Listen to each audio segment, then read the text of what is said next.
Yes. بسم اللہ الرحمن الرحیم عن ابی ذر الغفاری رضی اللہ عنہ عن النبی صلی اللہ علیہ وسلم فیما یرویہ عن ربہ عز وجل قال، حضرت ابو ذر غفاری رضی اللہ تعالیٰ عنہ سے روایت ہے، عن النبی صلی اللہ علیہ وسلم، وہ روایت کرتے ہیں رسول اللہ صلی اللہ علیہ وسلم سے، فیما یرویہ عن ربہ، جو وہ روایت کرتے ہیں اپنے رب سے۔ نبی مہربان سے روایت کرتے ہیں فیما یرویہ، جو روایت کرتے ہیں عن ربی، اپنے رب سے۔ تو ایسی حدیث جس میں یہ کہا جائے کہ رسول اللہ صلی اللہ علیہ وسلم اپنے رب سے روایت کرتے ہیں، ایسی حدیث کو حدیث قدسی کہا جاتا ہے۔ عام حدیث میں یہ ہوتا ہے کہ صحابی کہتا ہے کہ رسول اللہ صلی اللہ علیہ وسلم نے یہ بات ارشاد فرمائی ہے، بات یہیں تک ختم ہو جاتی ہے، لیکن حدیث قدسی میں اس کی کڑی اللہ تعالیٰ تک جاتی ہے، اس لیے فیما یرویہ عن ربی، جو وہ روایت کرتے ہیں اپنے رب سے عز وجل، انہ قال، انہوں نے فرمایا، یعنی اللہ تعالیٰ فرماتا ہے، یا عبادی، اے میرے بندو، انی، یقیناً میں نے، حرمتو، حرام کر دیا ہے، الظلم، ظلم کو، اعلی نفسی، اپنی جان پر، اللہ تعالیٰ نے اپنی جان پر ظلم کو حرام کر دیا ہے، وَجَعَلْتُهُ، یعنی اللہ تعالیٰ کسی پہ ظلم نہیں کرے گا، ذرہ برابر بھی اللہ کسی پہ ظلم کرنے والے نہیں ہیں، کیونکہ ظلم کرنا یہ عیب ہے اور اللہ سبحانہ و تعالی تمام عیبوں سے پاک ہیں۔ وَجَعَلْتُهُ، اور میں نے بنا دیا ہے اس کو، یعنی ظلم کرنے کو، بینکم، تمہارے درمیان میں، محرمن، حرام شدہ۔ اب ظلم اللہ تعالیٰ کے رسول، یعنی اللہ تعالیٰ فرما رہے ہیں کہ میں نے اس کو تمہارے درمیان میں بھی حرام کر دیا ہے۔ اب کوئی بھی شخص، فلا تظالموا، پس تم آپس میں ایک دوسرے پر ظلم نہ کرو۔ تو ظلم کرنا یہ بھی حرام کام ہے، اور روز قیامت یہ اگر کوئی انسان اس دنیا میں ظلم کرتا ہے کسی پر تو اس سے محاسبہ کیا جائے گا اس کا۔ یا عبادی، اے میرے بندو، کلکم، تم سب کے سب، ضال، بھٹکے ہوئے ہو، گمراہ ہو، راہ سے بھٹک چکے ہو، الا، سوائے، من ہدیتہ، جسے میں ہدایت دے دوں، فاستہدونی، پس تم مجھ سے ہدایت طلب کرو، اہدکم، میں تم کو ہدایت دوں گا۔ تو معلوم یہ ہوا کہ ہدایت کا اختیار صرف اللہ تعالیٰ کے پاس ہے، اللہ جسے چاہتے ہیں ہدایت دیتے ہیں، اللہ تعالیٰ یہدی من یشاء، جسے چاہتے ہیں ہدایت دیتے ہیں، ویضل من یشاء، جسے چاہتے ہیں بھٹکا دیتے ہیں۔ تو اب انسان کو ہدایت چاہیے تو اسے ہدایت اللہ سے مانگنی ہوگی، اس لیے اللہ تعالیٰ نے قرآن فرمایا، انک لا تہدی من احببت ولکن اللہ یہدی من یشاء، اے محمد صلی اللہ علیہ وسلم، آپ جسے چاہیں ہدایت دیتے ہیں، ایسا نہیں، بلکہ اللہ جسے چاہتے ہیں ہدایت دے دیتے ہیں۔ تو مطلب یہ ہوا کہ ہدایت دینا پیغمبروں کا اختیار بھی نہیں تھا، وہ سیدھی راہ دکھلاتے تھے، صراط مستقیم پر لوگوں کو مطلع کرتے تھے، اور پھر جس کے لیے اللہ تعالیٰ چاہتا اس کا دل کھول دیتا، اس کا سینہ کھول دیتا، اور وہ صراط مستقیم کو اپنا لیتا۔ اور ویسے الحمدللہ 5 وقت کی نماز پڑھتے ہیں، ہر نماز کی ہر رکعت میں ایک مسلمان اللہ تعالیٰ سے یہ ہدایت ہی طلب کرتا رہتا ہے، اہدنا الصراط المستقیم، اے اللہ میں سیدھے راستے پر چلا۔ یا عبادی، اے میرے بندو، کلکم، تم سب کے سب، جائعن، بھوکے ہو، تم میں سے ہر ایک بھوکا ہے، الا، سوائے، من اطعمتہ، جسے میں نے کھلایا، فاستطعمونی، پس تم مجھ سے کھانا طلب کرو، اطعمکم، میں تم کو کھانا کھلاؤں گا۔ یعنی ہر انسان بھوکا ہے، اور رزق دینے والی ذات اللہ سبحانہ و تعالی کی ہے، اس لیے 12واں پارہ پہلی آیت مبارکہ، وَمَا مِن دَابَّةٍ فِي الْأَرْضِ إِلَّا عَلَى اللَّهِ رِزْقُهَا، نہیں ہے زمین پر کوئی بھی چلنے والا جانور مگر اس کے رزق کا ذمہ اللہ تعالیٰ پر ہے۔ تو رازق الرزاق اللہ تعالیٰ کی ذات ہے، اس لیے رزق کا معاملہ اللہ کے اپنے اختیار میں رکھا ہوا ہے، اس لیے اللہ تعالیٰ قرآن مجید میں ایک جگہ پر ارشاد فرماتے ہیں کہ اگر ہم رزق کا معاملہ انسانوں کے حوالے کر دیتے تو زمین میں فساد برپا ہو جاتا۔ اس لیے رزق انسان کو اللہ تعالیٰ سے ہی طلب کرنا چاہیے، اللہ ہی الرزاق ہے۔ یا عبادی، اے میرے بندو، کلکم، تم سب کے سب، ننگے ہیں، بنا لباس کے ہیں، اللہ سوائے من کسوتہ، جسے میں نے پہنا دیا، فاستکسونی، پس تم مجھ سے پہناوا طلب کرو، اکسکم، میں تم کو پہناؤں گا۔ تو یہ لباس بھی اللہ کی طرف سے ایک نعمت ہے،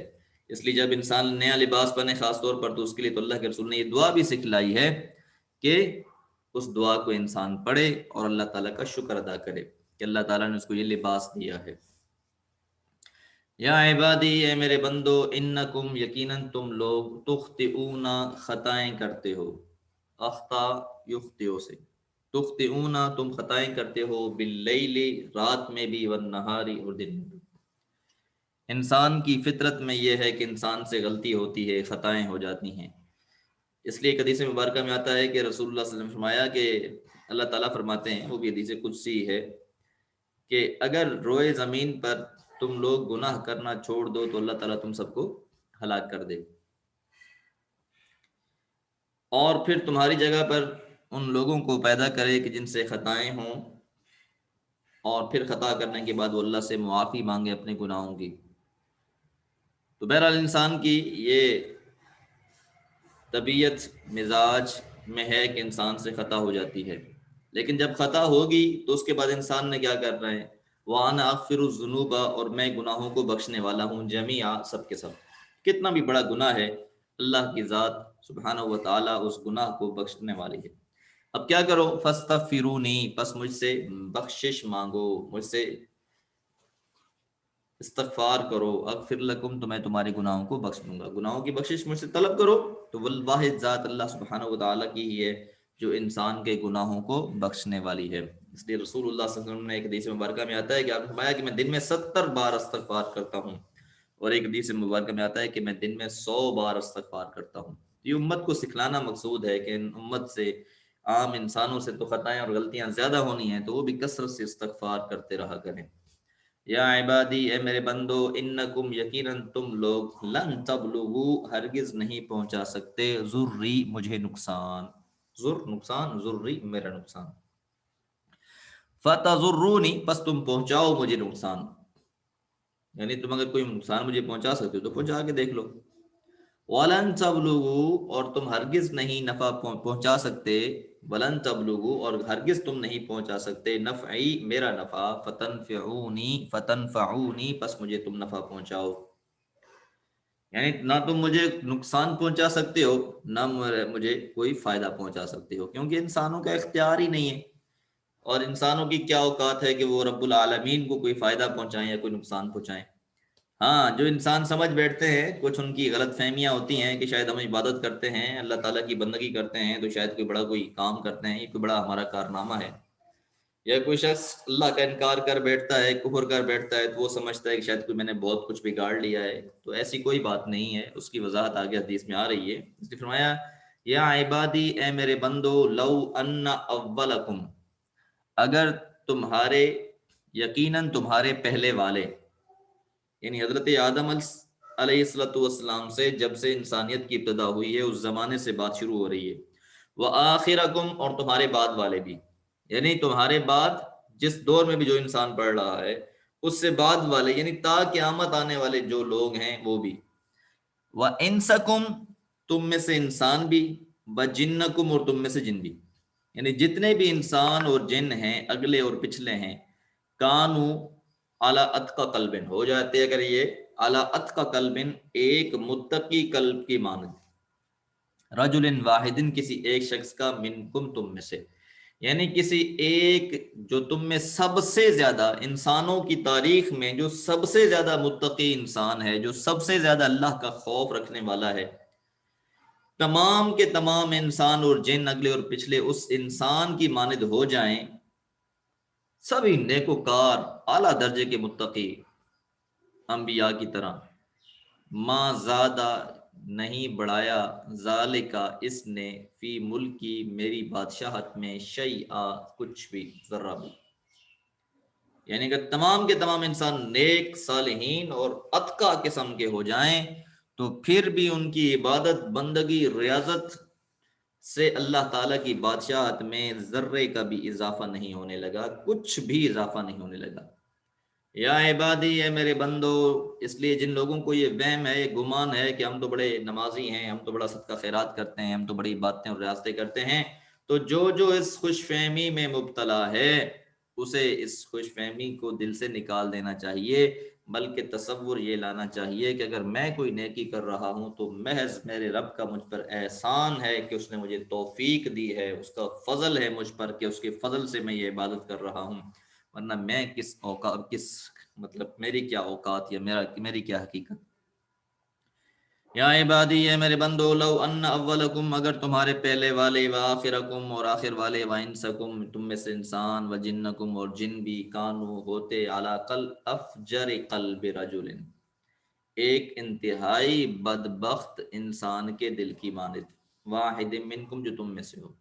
یعنی انسانوں میں اب دیکھیں کیسے کیسے برے برے انسان اور شقی القلب لوگ گزرے ہیں، جنہوں نے اللہ کا انکار کر دیا، پیغمبروں کو قتل تک کر دیا، یہاں تک کہ ایسے بھی گزرے جنہوں نے خدائی کا دعویٰ کر دیا۔ تو اب ایسے ایسے لوگ گزرے ہیں، تو اللہ تعالیٰ فرماتے ہیں کہ اگر یہ سارے کے سارے انسان، پہلے انسان سے لے کر آخری انسان تک، سب کے سب انسان اور جن بھی مل کر ایسے ہو جائیں کہ جو تم میں سب سے بدترین انسان تھا، سب سے برا انسان تھا، سب سے گنہگار اور فاجر انسان تھا، سب کے سب انسانیت اور سب کے سب جنات ایسے ہی ہو جائیں، ما نقص ذالکا، تو نہیں کم کیا، ذالکا اس نے، یعنی ان کی کفر نے، ان کی نافرمانی نے، من ملکی میری بادشاہت میں سے، شیئا ذرہ بھی، یعنی ان کی اس نافرمانی سے بھی مجھ پہ کوئی فرق نہیں پڑتا۔ تو معلوم یہ ہوا کہ نہ کسی کی عبادت سے اللہ کی بادشاہت پہ فرق پڑتا ہے، اور نہ ہی کسی کی نافرمانی اور بغاوت سے اللہ کی بادشاہی پر فرق پڑتا ہے۔ یا عبادی، اے میرے بندو، لو انا، دیکھیں کتنا پیارا انداز ہے، عبادی عبد کی جمع عباد، اور آخر میں یا لگ جائے تو میرے بندے، یا عبادی اے میرے بندو،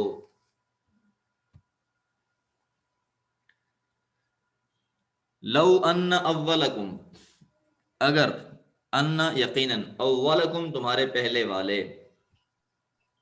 وآخرکم اور تمہارے بعد والے،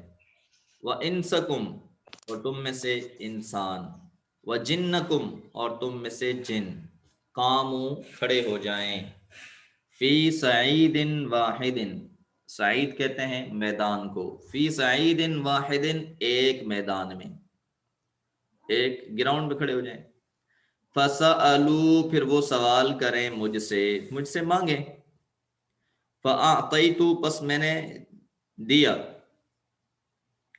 کل واحد ہر ایک کو، مسألتہ اس کے سوال کے مطابق، اس کا سوال یعنی جو اس کی مانگ ہے، جو اس کی طلب ہے،